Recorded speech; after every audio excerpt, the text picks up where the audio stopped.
नमस्कार। कक्षा अष्टमी विषय इतिहास हमारा अतीत अध्याय 2 भाग 2।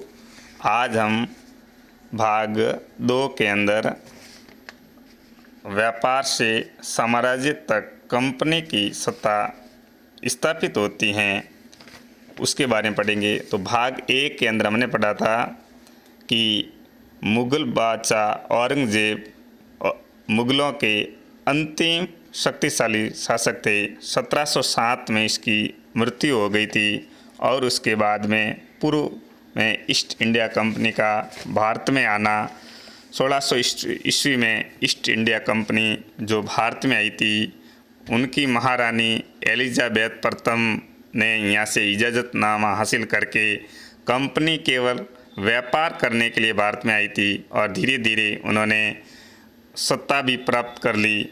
और उसके बाद में हमने ईस्ट इंडिया कंपनी बंगाल में कैसे व्यापार शुरू करती हैं इसके बारे में पढ़ा। आज हम इस पाठ को आगे पढ़ेंगे कि व्यापार से युद्ध तक कंपनी कैसे अपनी सत्ता स्थापित करती हैं।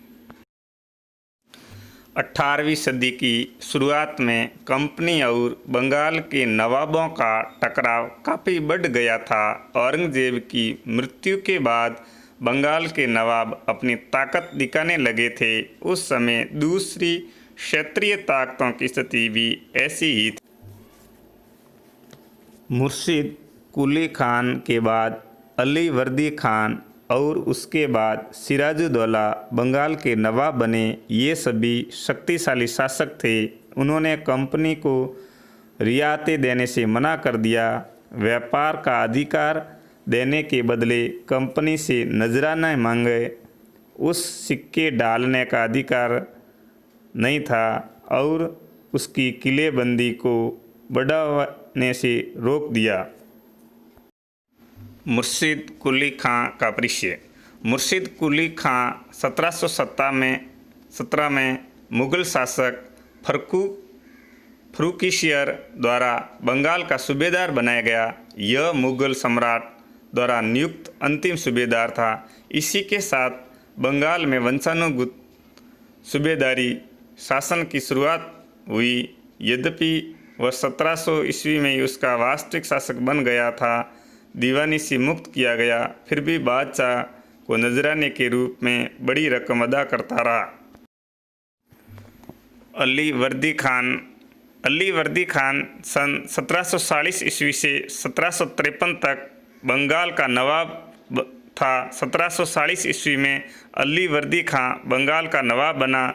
अली वर्दी खान ने 2 करोड़ रुपए मुग़ल बादशाह को देकर नवाब के पद के वैधानिकता को प्राप्त किया।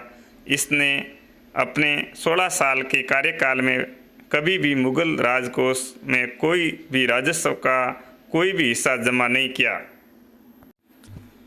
सिराजुद्दौला की जीवन परिचय। मिर्ज़ा मुहम्मद सिराज उद दौला प्रचलित नाम सिराजुद्दौला वैधानिक रूप से मुग़ल साम्राज्य के बंगाल प्रांत, जिसमें वर्तमान भारत के पश्चिमी बंगाल, बिहार, झारखंड, उड़ीसा तथा बांग्लादेश सम्मिलित था। अप्रैल सन 1756 में नवाब बना। उसके शासन का अंत ब्रिटिश ईस्ट इंडिया कंपनी के शासन का आरंभ माना जाता है। नजराने का अर्थ भेंट स्वरूप दी जाने वाली वस्तु, जिसको मुग़ल अंग्रेज काल में इसे नजराना के रूप में कहा जाता था।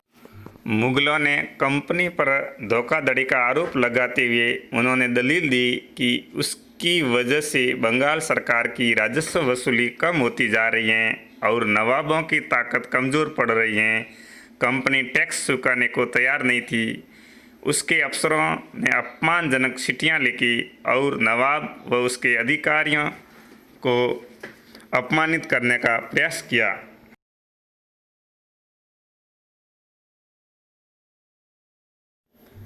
कंपनी का कहना था कि स्थानीय अधिकारियों की बेतुकी मांगों से कंपनी का व्यापार तबाह हो रहा है। व्यापार तभी फल फूल सकता है जब सरकार शुल्क हटा ले। कंपनी को इस बात का भी यकीन था कि व्यापार फैलाने के लिए उसे अपनी आबादी बढ़ानी होगी। यह टकराव दिनों दिन गंभीर होते गए। अनंततः इन टकरावों की परिणति प्लासी के प्रसिद्ध युद्ध के रूप में हुई। कठपुतली का अर्थ यह एक खिलौना होता है जिसे आप दागों के सहारे अपने हिसाब से नचाते हैं। जो व्यक्ति किसी और के इशारों पर चलता है उसे भी मजाक उड़ाने के लिए अक्सर कठपुतली कहा जाता है। रॉबर्ट क्लाइव भारत में ब्रिटिश साम्राज्य का संस्थापक 29 सितंबर 1725 को स्टाइस में जन्म हुआ। पिता काफ़ी दिनों तक मॉन्टगोमरी क्षेत्र से पार्लियामेंट के सदस्य रहे। बाल्यकाल से ही वह निराली प्रकृति का था। वह एक स्कूल से दूसरे स्कूल में भर्ती कराया जाता, किंतु वह खेल में इतना विलीन रहता कि पुस्तक अलमारी में ही धरी रह जाती थी। यह था रॉबर्ट क्लाइव का कुछ जीवन परिचय। अब हम पढ़ेंगे प्लासी का युद्ध। प्लासी का युद्ध क्यों हुआ, किन किन के बीच में हुआ और उसके क्या परिणाम निकले। अंग्रेज़ों और मुग़लों के बीच में यह प्लासी का युद्ध हुआ था और इसमें अंग्रेज़ों और मुग़लों के बीच में व्यापार तथा अन्य प्रकार के कार्यों से संबंधी इस युद्ध का मुख्य कारण रहे। आगे इस युद्ध के विस्तार। प्लासी का पहला युद्ध 23 जून 1757 को मुर्शिदाबाद के दक्षिण में 22 मील दूर नदिया जिले में गंगा नदी के किनारे प्लासी नामक स्थान में हुआ था। इस युद्ध में एक और ब्रिटिश ईस्ट इंडिया कंपनी की सेना थी तो दूसरी ओर थी बंगाल के नवाब की सेना। कंपनी की सेना ने रॉबर्ट क्लाइव के नेतृत्व में नवाब सिराजुद्दौला को हरा दिया था।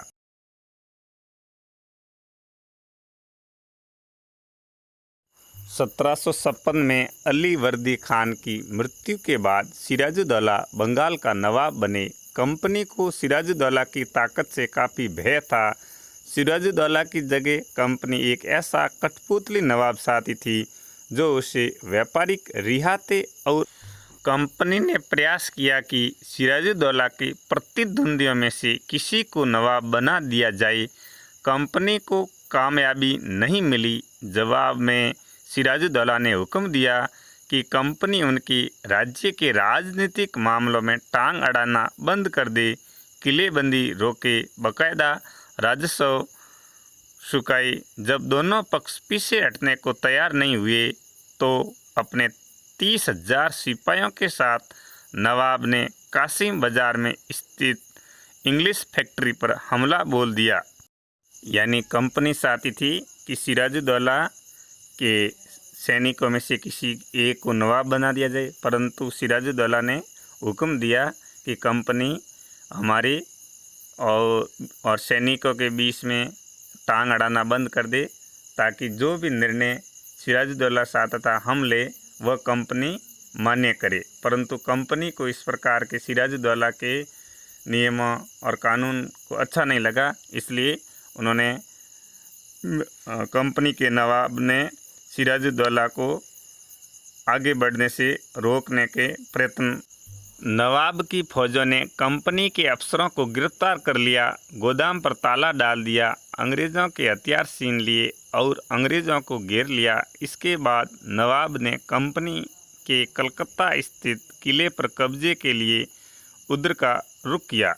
यानी नवाब ने फौजों ने कंपनी के अफसरों पर को गिरफ्तार कर लिया और कंपनी के गोदाम ताला डाल दिया, अंग्रेज़ों के हथियार छीन लिए, अंग्रेज़ों को घेर लिया।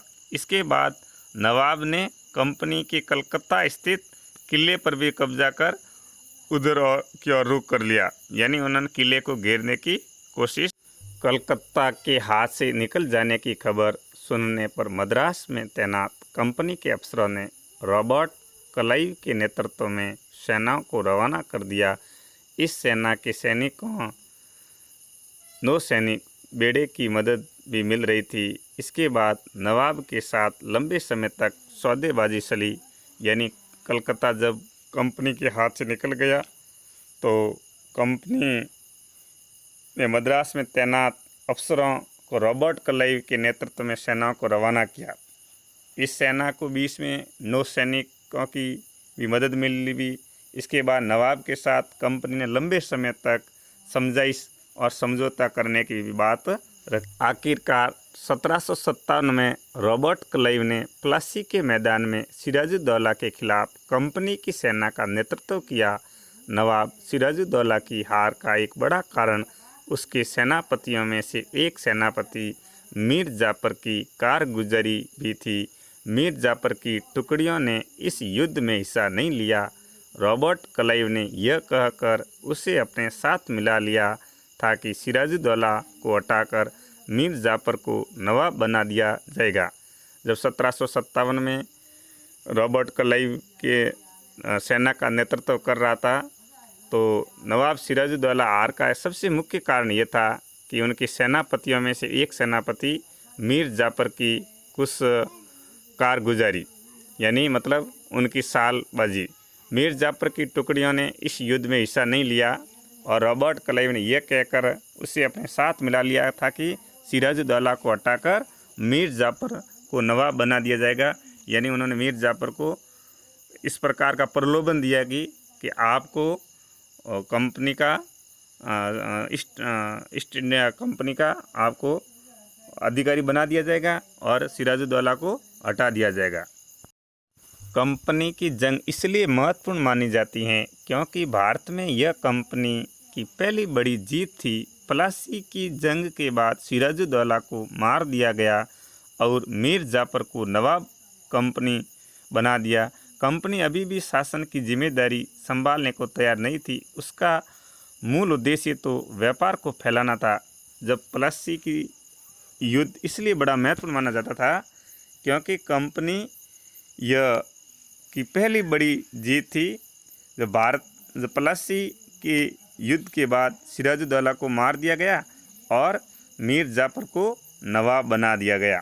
जब कंपनी शासन संभालने की जिम्मेदारी अभी भी तैयार नहीं थी क्योंकि कंपनी का जो मूल उद्देश्य था उसका व्यापार फैलाना था।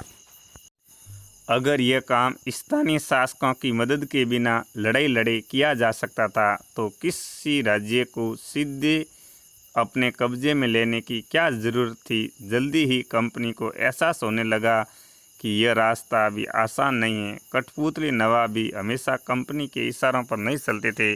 आखिरकार उन्हें भी तो अपनी प्रजा की नज़र में सम्मान और संप्रभुता का दिखावा करना पड़ता था। जब मीर जाफर ने कंपनी का विरोध किया तो कंपनी ने उसे हटाकर मीर कासिम को नवाब बना दिया। मीर कासिम परेशान करने लगा तो बक्सर की लड़ाई 1767 में उसको भी हारना पड़ा। उसे बंगाल से बाहर कर दिया गया और मीर जाफर को दोबारा नवाब बनाया गया। जब मीर जाफर ने कंपनी का विरोध किया तो कंपनी ने उसे मीर जाफर को हटाकर मीर कासिम को नवाब बना दिया। मीर कासिम भी परेशान करने लगा तो दोनों के बीच में जो लड़ाई लड़ी, जो बक्सर का युद्ध कहा जाता है, वो बक्सर का युद्ध 1767 में लड़ा गया और उस बक्सर के युद्ध में मीर कासिम को हारना पड़ा और पुनः मीर जाफर को इस कंपनी का दोबारा नवाब बना दिया गया। नवाब को हर महीने कंपनी के लिए 5 लाख रुपये देने होते थे। अन्य सैनिक खर्चा, व्यापारिक ज़रूरतों और ज़्यादा इलाकों वालों में ज़्यादा कमाई कंपनी से आती थी। 1765 में मीर जाफर की मृत्यु हो गई। कंपनी के इरादे बदल चुके थे। दूसरे नवाबों के साथ खराब अनुभव को देखते हुए रॉबर्ट क्लाइव स्वयं नवाब बन गया। रॉबर्ट क्लाइव का जन्म कब हुआ था? रॉबर्ट क्लाइव का जन्म 21 सितंबर 1725 में हुआ था। मुर्शिद कुली खान को कब सूबेदार बनाया? मुर्शिद कुली खान को 1717 में सूबेदार बनाया। किस मुग़ल शासक ने अपने कार्यकाल में राजकोष में कोई भी राजस्व नहीं दिया? वह था मुग़ल शासक अली वर्दी Khan. British east India company के शासन का आरंभ कब माना जाता है? 1756 में। नजराने का क्या अर्थ है? नजराने का अर्थ है भेंट स्वरूप दी जाने वाली वस्तु। कठपुतली क्या है? कठपुतली एक खिलौना है जो धागों के माध्यम से खिलाया जाता है। गृह कार्य। प्लासी का युद्ध कब हुआ था? दूसरा प्रश्न, प्लासी का युद्ध किन किन के बीच में हुआ था? प्रश्न संख्या 3, सिराजुद्दौला के हार का मुख्य कारण क्या था? प्रश्न संख्या 4, ईस्ट इंडिया कंपनी का मुख्य उद्देश्य क्या था? प्रश्न संख्या 5, बक्सर का युद्ध कब हुआ था? प्रश्न संख्या 6, मीर जाफर को हटाकर कंपनी ने किसको नवाब बनाया?